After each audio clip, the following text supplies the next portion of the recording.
मनुष्य का चित्त एकाग्र नहीं रहेगा। कलयुग में आयु का कोई भरोसा नहीं रहेगा कि कौन कितने साल जिए, उसका भी कोई भरोसा नहीं रहेगा। दूसरा, व्यक्ति का मन एकाग्र नहीं रहेगा। और तीसरा ये कि व्यक्ति निरोग नहीं रहेगा, बीमार नहीं हो ऐसा हो ही नहीं सकेगा। इसलिए भगवान मुझे साथ में ले जाइए। भगवान ने कहा, उद्धव कोई किसी के साथ चला है? हे उद्धव, तुम चिंता मत करो, मैं अपनी समस्त कलाओं के साथ में श्रीमद् भागवत में प्रवेश करता हूं। जो भी इस भागवत का पहला पन्ना खोलेगा उसके गल में सतयुग चालू हो जाएगा।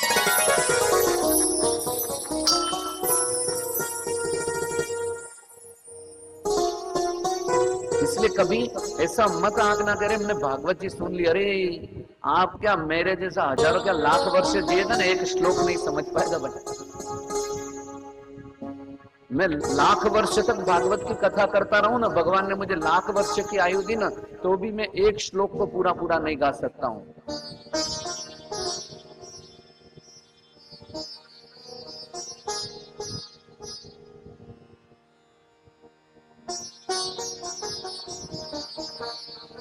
इसलिए अपने को पूरा कभी मत मानना। पूरा जो है ना, मानना नहीं होता है, जो पूरा होता है ना वो गल जाता है। पूरा जो होता है ना वो होता ही नहीं है, वो साक्षी भाव में ठहर जाता है। एक नमक की पोटली और उसको समंदर में डुबाओ और कहोगे भाई समंदर कितना गहरा है बता तू, तो क्या वह नमक की थैली कपड़े की, क्या वो समुद्र की गहराई तक जा पाएगी? तो उससे पहले ही गल जाएगी। वैसे ही जो हमारा ये नर्तन है ना भाई, ये नमक की पोटली जैसा है, और भगवान का ये संसार अथाह माया ये सागर के जैसी है भाई।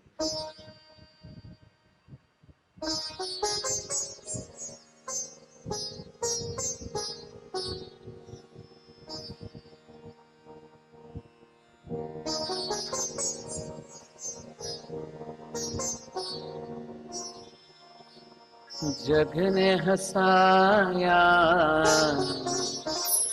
जग ने रुलाया, फिर हमको सताया, फिर हमको सताया।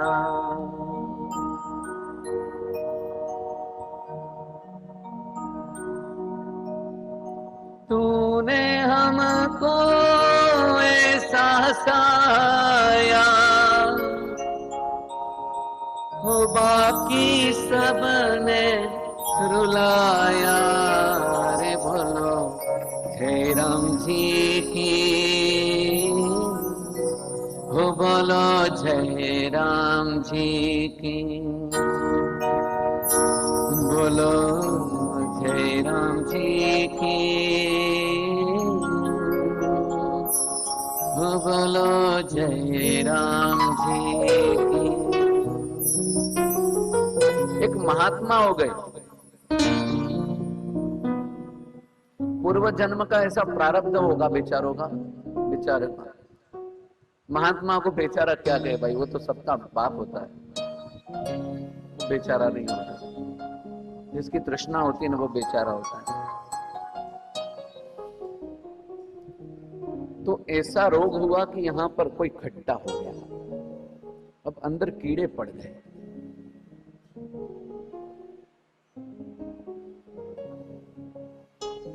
उनके शिष्यों के मन में होगा गुरुजी वहां पर कोई दवाई लगाए। महात्मा बोले नहीं नहीं, कीड़े मर जाएंगे।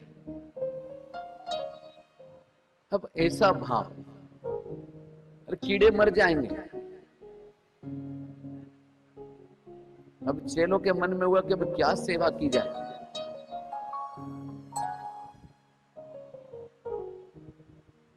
और कभी कभार कोई चलते चलते कोई कीड़ा नीचे गिर जाए ना, तो उसको उठा के वापस उस खड्डे में डाले हाथ। कैसी मन की स्थिति होगी, विचार करो जरा।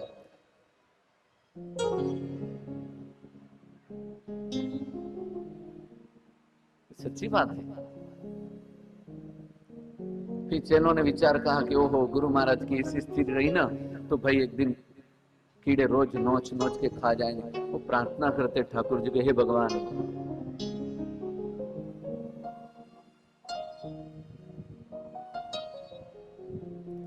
और बिना दवाई के प्रार्थना करी और वो ठीक हो गए।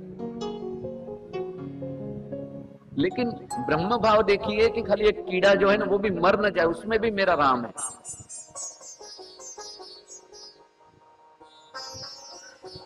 कितना ऊंचा भाव होगा।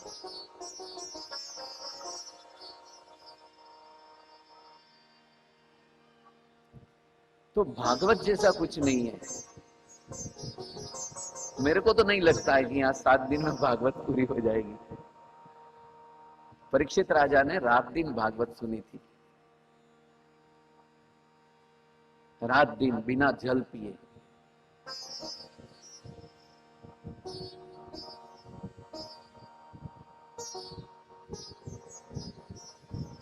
लेकिन जीवन में जो सार है, हंस की नाई, इसीलिए इसको परमहंस गीत संहिता कहा कि सार सार ले लीजिए भाई, बहुत हो गया।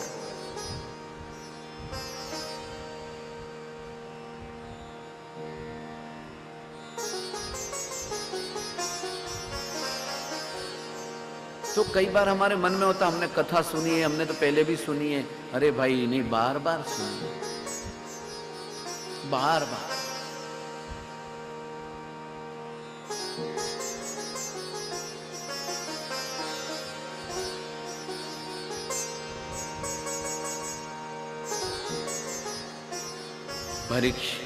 पितामह समः साम्ये, परीक्षित का जन्म हुआ है। पितामह समः साम्ये प्रसादे गिरिशोपमः,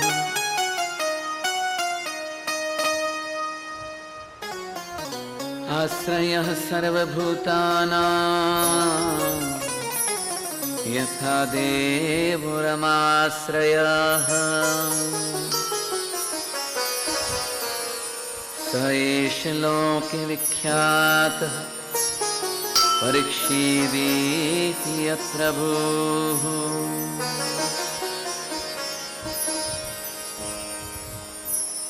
कहते हैं परीक्षित का जन्म हुआ।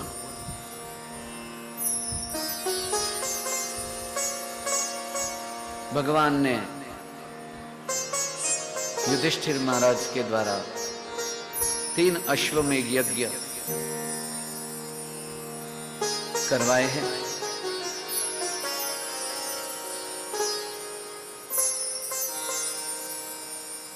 और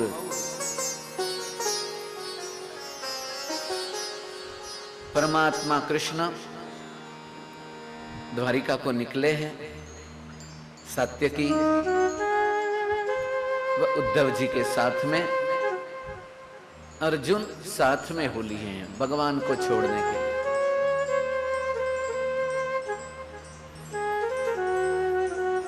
समय बीता है,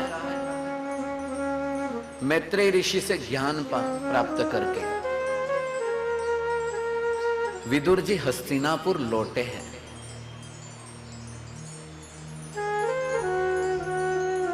ये विदुर जी और कोई नहीं, पूर्व जन्म के यमराज थे।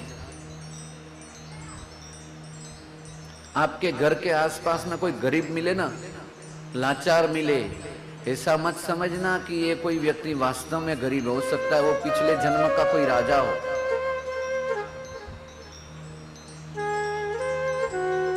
विदुर जी पिछले जन्म के यमराज थे, और जब तक लंका में विभीषण और हस्तिनापुर में विदुर थे ना, तब तक न तो लंका का कुछ बिगड़ा न हस्तिनापुर का कुछ बिगड़ा।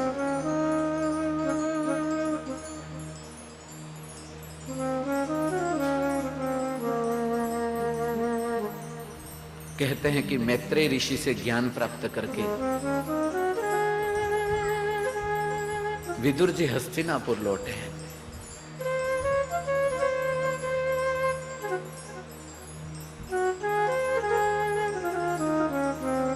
यह विदुर जी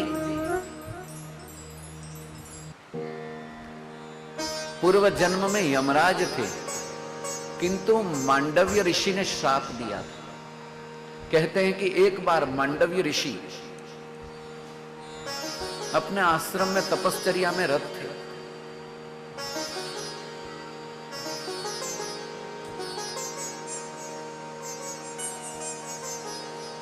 राजा के राजमहल में कुछ चोरों ने चोरी की सामग्री ले जाकर मांडव्य ऋषि के आश्रम में छोड़ दी।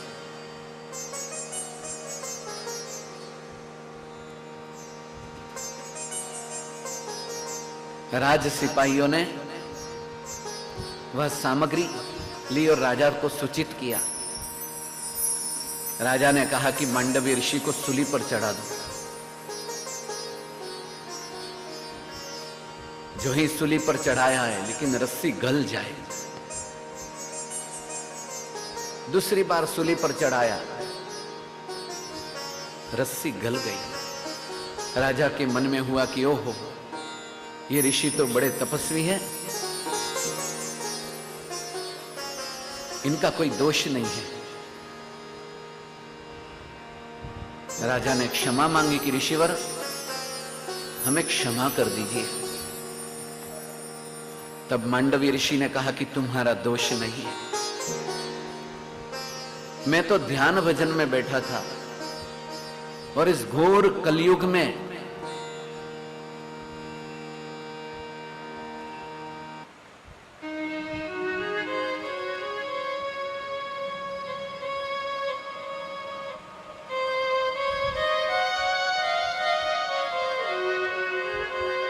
मेरा समय तुमने नहीं बिगाड़ा, मेरा समय यमराज ने बिगाड़ा है। क्योंकि हर जीव को बिना कर्म और कारण के कोई क्रिया प्रतिक्रिया नहीं होती है, कोई हलचल नहीं होती है बिना कारण के। मांडव्य ऋषि संयमनीपुरी पहुंचे हैं यमराज के दरबार में और शंख बजाया। यमराज अपने आसन से खड़े हुए।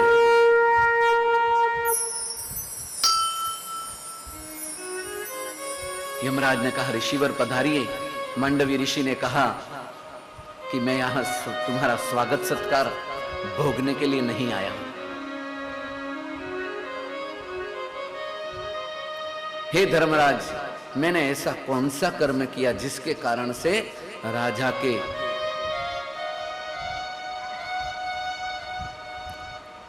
सिपाही मुझे लेकर गए और मेरा इतना समय बिगड़ा।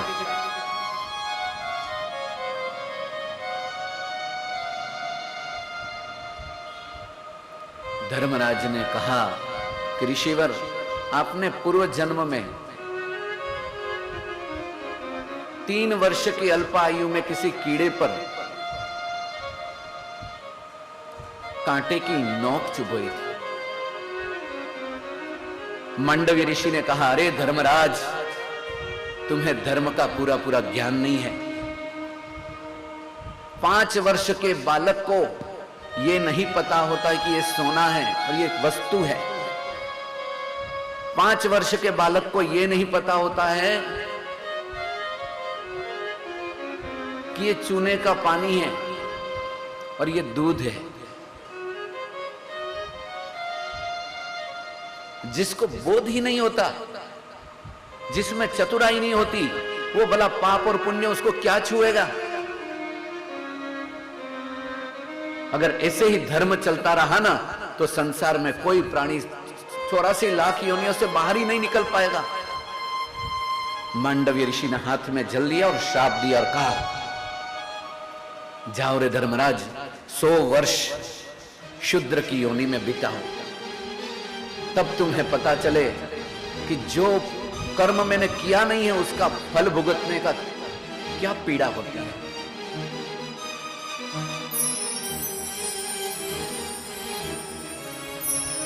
और वही मांडव्य ऋषि के श्राप से विदुर जी जन्मे हैं।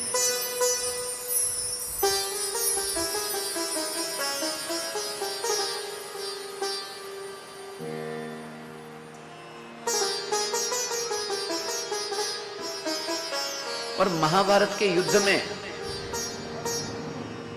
दो पात्र ऐसे रहे जो इस युद्ध में थे ही नहीं।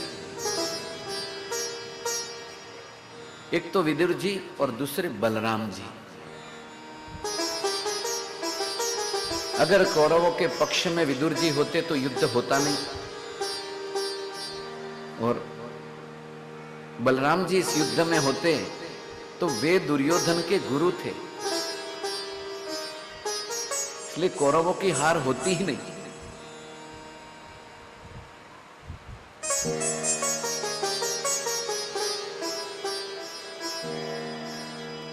तो भगवान ने इन दोनों पात्रों को उस समय में तीर्थ यात्रा में भेज दिया। बलराम जी को ब्रह्म हत्या का पाप लगा, इसके प्रायश्चित्तार्थ आप तीर्थ यात्रा में जाओ।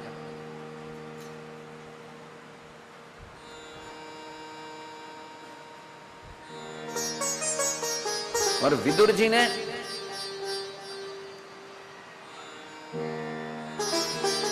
कहते हैं कि भगवान कृष्ण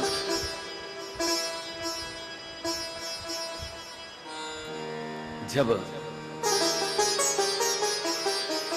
हस्तिनापुर में संधि दूत बनकर आए, दुर्योधन ने कहा परमात्मा भोजन कीजिए। भगवान ने कहा मैं यहां दूत बन के आया हूं, भोजन नहीं करूंगा। और भोजन वहां किया जाता है जहां प्रेम हो या फिर अतिशय भूखा हो व्यक्ति। हे दुर्योधन, तेरा प्रेम भी नहीं है और मैं अतिशय भूखा भी नहीं हूं। भगवान ने भीष्म पितामह, द्रोणाचार्य, धृतराष्ट्र इनके सामने अपना पक्ष रखा और कहा कि हे महाराज धृतराष्ट्र,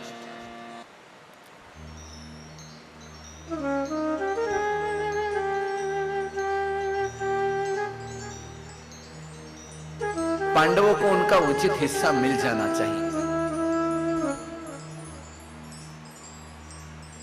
और आप बड़े हो, उल्टे का आपको आपका भाई नहीं है तो उसको ज्यादा देना चाहिए। और आप इस दुर्योधन की बातों में आकर कहीं ऐसा ना हो कि बहुत बड़ा कोई बहुत बड़ी हानि हो जाए।